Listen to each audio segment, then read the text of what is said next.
Why do I feel like you're probably the opposite? What? In the sense of you don't have 183,000 emails? You would be surprised. Really? Maybe not that many, because that is a crazy number. But there are definitely a lot of emails. But it doesn't even bother me. I don't even know. It probably doesn't bother you either. No, it doesn't bother me. It's just, I don't know. We're just used to the clutter. I know. And gosh, you've got so much stuff going on now. Yeah, weather-wise, we got a lot to talk about. I mean, it's a big day. Big day. It's a day a lot of folks have been looking forward to for a long time, and would love to deliver fantastic weather as we round out the year. But as you know, things will be changing. Checking in with the weather watchers, and they're making the most of this. Final day of the year. Got numbers of 40s and 50s. It is a December day, by the way. 48. Let's check in with Walter. He's in Tompkins Cove. And we're ending the year on a warm note, so can't complain about that because Walter knows what's coming down the pike, and that is a whole new pattern change.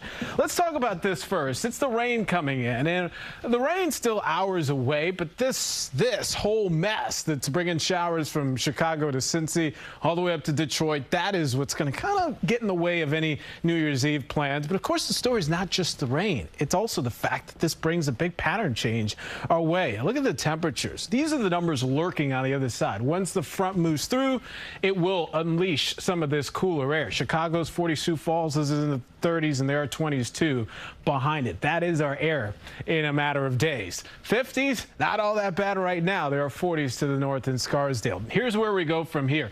We turn the page on 2024, and yeah, we leave the clutter behind. Temperatures start coming on down, and this is how we end the week into the weekend and the first full week of January. It'll feel like winter for sure. Right now, it's a good-looking day, too. It's mostly clear at 52 in the city with a south wind. Want to show you the ball drop planner because the temperatures are not going to be a problem if you're doing anything this evening. It's the rain, and I think as early as 7 o'clock, we'll start to see the showers in here. And we're dodging downpours most of this evening. I think the weather is soggiest right up until about midnight. So, yes, it is damp for the midnight run if you're doing that in Central Park. It's shortly after midnight that I think the showers will taper a bit, but keep in mind, if you're heading home, that confetti is going to be a little slick out there. All right, so another thing I want to alert you about is the possibility of some storms in the mix. Yeah, we'll see off and on downpours at times, but one or two of these could pack a rumble of thunder, and we'll be watching too, particularly to our south. The environment's a little bit better. Can we see a storm that's packing some gusty winds? Hail, maybe the tornado threat, not out of the realm of possibility. This is something to keep an eye on this evening. It's a fast mover.